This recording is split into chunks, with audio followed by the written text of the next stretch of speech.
bigger Android income streams? Ali, that's it. So we had another resource on that team, but making good strides to get that accomplished. So we could do a brain dump, but you're familiar with Android phones? Yeah. Android is just Java, right? So you know that. Did you know that? Hello, John Carrington here. I am Baltimore, and as always, we keep an eye on those people who are the movers and shakers around town. Today I have Dr. Jayfus Doswell, who is working with some STEM programs and projects in Baltimore City. And Dr. Doswell, tell us what's happening. Fantastic. So in our Juxtopia Urban Innovation and Cooperative Entrepreneurship Lab, we have some fantastic students that we call JETs, Juxtopia Engineers in Training. And for this special team, we have an all-girls JET team from Baltimore, mixing fashion and technology to create a wearable type of unit that can be used in many different applications. That sounds interesting. Now, not to give away any of your trade secrets, because we have people from China watching. Give us an example of one of the products that they've come up with. So many people use their hands to perform or to actually create products, right, or to create garments. So our technology tracks the acceleration and also the orientation of both hands. And we have an integrated sensor that tracks the muscle movements. So for each digit that's administered on some kind of garment or product piece or subcomponent, it is analyzed, extracted, and then sent to a server that's remote, to which artificial intelligence algorithms can then make sense of the information and then determine what activity it is, and then also determine how well that activity is performed. Oh my! So it's many applications ranging from making fashionable clothing all the way to making electronic circuit boards. Oh my goodness! That's similar to that new technology with the remote control printing and creating of objects. You can have a camera design here, and with this machine you can capture the movement, the shape, the textures, and transmit it over electronic lines to another location where the actual object gets created using either a hard or a soft material that will create the actual object. I mean, this is fantastic. I need to take your class so I get the terminology right. I'm doing a great job talking about it without the language. But that's wonderful. How did you get started with this? So, as a PhD in computer science and from Baltimore, it was a long journey. Oberlin College undergrad in cognitive neuropsychology and computer science, and then that was because when I was in the conservatory at Oberlin College, and I thought I could play violin, and when I entered the conservatory and I didn't practice, I was kicked out in 2 weeks. So I decided to do computer science because it was a little easier than classical violin at that time. Then I did a master's in systems and computer science at Howard University, and a PhD at George Mason University in information technology, focusing on artificial intelligence virtual instructors that teach human beings through mixed reality environments. So after that, I was lucky to secure an NSF grant to take, to transition one of my ideas in augmented reality to a profitable type of product around which I created my company. And through that journey of building products, securing grant funding, non-debt, non-diluted financing, and then training students as well on the necessary STEM skills to contribute to the product development life cycle, I said, this can be replicated. So that's how I created juice clubs and juice labs to galvanize young people as JETs, Juxtopia Engineers in Training, so they can take ownership of product development and then build these wonderful type of gadgets that target market customers need and would pay for.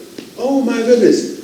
Well, you've taken a journey that few folk from where I came from take. You decided to be in business for yourself, and I think we need to give some advice to people who want to be their own boss. Right at this point, you've done it. You've done it in a very spectacular way, but the essence is to make sure it translates to people who are watching. Advice for people who want to be their own boss. So that's a good statement and question all in one. The education will only get you but so far. It is the characteristic of the human being that separates one who goes into business, especially the high-tech business, and one who feels comfortable working a job, 9-to-5 job.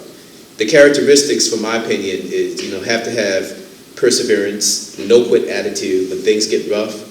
Like my father would say, if someone knocks you out and you got an 8 count, you get up before the 8 count.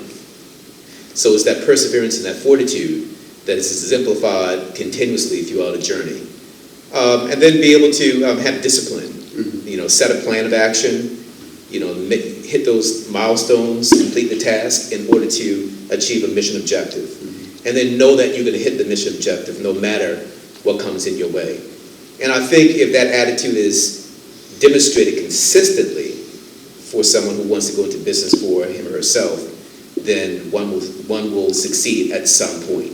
Mm-hmm. Yeah. And we see that across many different entrepreneurs, from Jeff Bezos, who's now the richest person in the world, Reginald Lewis. I'm sure he demonstrated that type of perseverance as well. Had some hardships from Baltimore. Right. Grew up near, Lafayette Homes. And I went to Dunbar, or one of the high schools here in Baltimore. Yes. That we were allowed to go to. Right, Dunbar or Douglas. Douglas, that's right. My goodness. And of course, you have that program, Juxtopia. How can people get involved with that? Or can you come out and speak about the program to the group organization? So, Juxtopia, the company, our nonprofit runs the different training programs for the youth. Okay. So we call those Juxtopia Urban Innovation and Cooperative Entrepreneurship Programs. The code name is Juice. Figured everybody likes Juice. I love it. So the Jets go to Juice clubs, which are middle school and high schools, or after school clubs. Okay. They're Juice chapters in colleges, universities. And then the Juice Lab is where both the Juice Club Jets and the Juice chapter Jets can go and convene and develop products together. Okay. So the way that someone can get involved is, contacting me or one of the Juice, Jet leads. And if someone wants to start a Juice club at a school, a middle school or high school, or a Juice chapter at a college or university, then it's as easy as a phone call. We have bylaws, so it's very structured. And I'm blessed with the opportunity to talk to Dr. Jayfus Doswell, a really fantastic young man. Has come up with programs and activities that will help our young people in the community. And you mentioned that you have programs that girls can get into in the STEM area, and that's really strange. When I was in school, girls were always a little smarter than the guys in math and all that sort of thing. But here we are with a stereotype of women and girls not being adept with technology. But you're doing something very special with the young ladies. Explain that again. And you're right. When it comes to a lot of math and computer programming, it's a language. So, neuroscientists have identified the broken Wernicke's area in human brains are more developed and more advanced in a woman's brain than a male's brain. I knew it. So when you think about, for example, Einstein, his first wife helped him with his mathematical equations. All right. So Einstein's first wife helped him with his equations, his math equations. And Einstein was dyslexic. So if he were doing some of the mathematical equations, some of those notations he may have gotten incorrect, she would verify and help him out. And she was mathematically inclined as well. Women are very brilliant. They've been brilliant in the technology area for forever, but not given their due because men, what we do sometimes. Male chauvinism. Absolutely. Give you another story, the Wright brothers' sister. The Wright brothers were two bicycle guys. They were tinkerers, and they didn't have the money necessary to build the entire venture. Well, we know in the juice clubs, we need budget in order to buy supplies, to build products. Lots of times the materials don't work out, so we have to rebuy the supplies multiple times, and that will dig into cash flow and dig into budget. because she was the only one who had a college degree from Oberlin College, from which I graduated, and she could finance, because she was the only one who had a full-time 9-to-5 job, she financed a lot of their venture. Matter of fact, she was their publicist. She spoke well, she was a master of the language, and while, they were tinkering with bicycles and then eventually planes, she helped to promote, what they were doing. So using those type of stories, which are true stories, and then conveying those stories to the young girls, right, and making them culturally relevant, right? Like Madam C.J. Walker, the very first millionaire, black or white at that time, and the hair industry, and other stories like that where women are powerful, making money, and then doing something STEM related, because hair was chemistry at that time, and that's what she pretty much focused on. And she started franchising. And so these stories give the girls an increased self-esteem that they too can do it, and then even further advance the field of electronics. So the technology is e-textiles, electronics interwoven within fabric. I'm getting my mind around that. I like it. So you imagine you have a dress, someone's modeling a dress, the dress lights up. Using nanotechnology, you say maybe the dress is yellow one day and blue when you say, I want my dress to be blue. Speech recognition, directed color change based on nanomaterials integrated within fabric.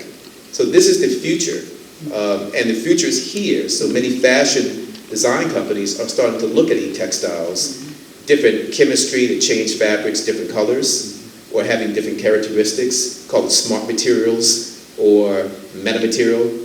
And it's a mixture really of science and fashion, and that's what the girls are really doing research on and building products around that type of technology. Give me a success story, something that started out in this project, and then you outlined it, you got the funding for it, and you finally seen a fruit as a result of the effort. Give me a success story. And so the success story is prototype. So with the National Great Blacks and Wax Museum, they received funding from the Associated Black Charities and Juxtopia is a subcontractor for an e-textile type of project. So we recruited girls from Baltimore, mostly in high school, but some middle school, young ladies, all African-American young ladies that decided they wanted to become engineers. Okay. And the product is an e-textile project interwoven into a wristband, and the wristband would be worn by someone to perform a hands-on type of activity. Why is that important? Because it's fashionable, so it's inconspicuous in certain operations. And Juxtopia, my for-profit company, we do a lot of military contracts. So you can imagine someone has an inconspicuous wearable technology performing a hands-on activity where the algorithms can identify the activity that was performed. That prototype has wide-range implications in military operations. People don't do what you expect, they do what you inspect. They have body cameras on police officers. Give that same officer an armband, and you'll know exactly what he was doing with his hands. Absolutely. And then people who are looking at it may not realize that it's technology-based. Yeah. I tell you, that's fantastic, man. And you're right on the cutting edge of that, because this is the first I've even heard of that concept. There's so much going on. You mentioned Star Trek. How much of this is science fiction that's now becoming reality? E-textiles has been spoken about, probably within the last 20 years. But technology had to become miniaturized. It had to be conductive. Right. Now we have 3D printed electronics that assist with this. So technology had to catch up to some of the Star Trek or sci-fi thinking, but usually it's the sci-fi concepts that help give hope to what's to come. Right. So, a lot of it did start with sci-fi thinking, but now we're at a time where what I just described is here. Right. Dick Tracy had a wristwatch that he could talk to. He could have a picture on it. We have it. The cell phone, you carried it in your pocket one time. If you had a mobile phone, I meant that your car had this antenna attracting lightning strikes. Right. I think Reginald Lewis had one of those. That was your mobile phone. He had a mobile phone like that, right? But this is wonderful. If you could go back 10 years and change anything in your life, would you? And if so, what? I think I would do the same thing that I'm doing now 10 years ago. If I had to change anything at all, that's a great question because you make me think now. I don't know. I think I would pretty much do the same thing I'm doing right now. Maybe a little different with different types of people. Okay. But it would definitely be a similar journey. Right now, you've made this presentation to audiences, I guess, all over America, really. In fact, your whole idea, your concept is worldwide, really, what you're doing. Are you available to come out and speak and share what you do and how people can get involved and inspire others to follow in the footsteps that you're trying to lay down for them? Absolutely. One way that we're getting the word out is that the National Institutes of Health just funded my company to put on a conference called the HBCU Eradicate Economic and Health Disparities, codename HEED, HEEHD, like all these acronyms, I tell you. Our engineering folk, right? We have all these acronyms. Right? But the HEED conference, the purpose is to help HBCUs, historical black colleges, universities, right, to create biomedical innovations from within their own respective labs, to commercialize and prototype biomedical related products, create a significant number of patents from their inventions, and then license the patents to minority companies so that together there is a cooperative type of entrepreneurship facilitated by the Juice Network that I just described. Well, you better give us some contact information. Is there some number or website that people can go to get more information and follow up? Absolutely. So to just get some more follow-up on what I just described on the HEED conference, one can go to juicenetwork.org. That's juice, like the juice you drink, network.org. And follow the links to the conference called the HEED Conference 2019. To get more information about Juxtopia, one can go to juxtopia.com. That's JUX, T as in Tom, O as in Oscar, P as in Paul, I as in Indigo, A as in Apple.com. Okay, this is Jayfus Doswell. We're going to take a short break. So gem of the week is pretty much we all go around the room, say what we did, and whoever pushed the project further along or to our goal gets gem of the week, or each of us vote on that person to win gem of the week. If that makes sense. That's it. Yeah, you better explain it. Go ahead. That's what I'm like. This is the last part of the meeting, too. Alright, what I worked on this week was pretty much moving along with prototyping the best with making sure all the circuitry works before we actually assemble everything. And I also worked on checking if I can boot the thumbsticks to see if I can kind of fix the issue that Quasi was having. Hey, welcome back to On Baltimore. I'm John Carrington here. And one of the things I love to do is understand where people come from, because sometimes people don't know how much you know until they know how much you care. And so this gentleman has a very humble background. I'd like you to kind of share with us your background. Yep, inner city boy, Baltimore City, born and raised. Not Baltimore County, but Baltimore City, some would say. What side? East side and west. All right. I used to play the violin, so I would travel from east side to west, back and forth on the 22 bus. That's right. With a violin in my hand. Yeah. So I got a lot of practice on defending that violin. My mama said, don't let anybody take that violin. So that's what put me on my martial art path. All right. In my early years. So yeah, it's been great. It helped me. Baltimore gave me the training to give me the character required to be an entrepreneur. Hallelujah. If I grew up coddled, or I didn't have those early childhood experiences to defend myself, learn how to physically fight, and to understand fear and to deal with that, then I wouldn't been able to be the entrepreneur that I am today. All right, well, the result is spectacular, sir. I'm impressed. You have your PhD in neuropsychology? And PhD in information technology, but my undergrad had 2 degrees, cognitive neuropsychology and computer science. So boys and girls who are in the Baltimore City Public School System, there are some things that are very positive and productive that you can do. And one of them is to be involved in music programs, be involved in the sports and athletics programs, but more importantly, do more reading on your own. What happens outside of the classroom is going to have a powerful impact on you. Absolutely. Your musical talent. Yes. Talk a little bit about that. Okay, so my mother sings opera, so I got an advance early on.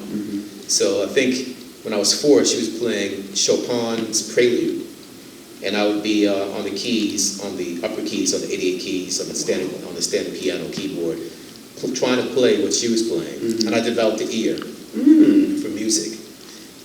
So she was my very first piano teacher. She taught me the scales. She used the pedagogy of putting the notes on the keys, so you know what the middle C is, and that started my music. That started my music training, and then at 6 I started playing violin. So by the time I was 14, by the time I was 12, I was playing music recitals. I was at the Apollo when I was 15.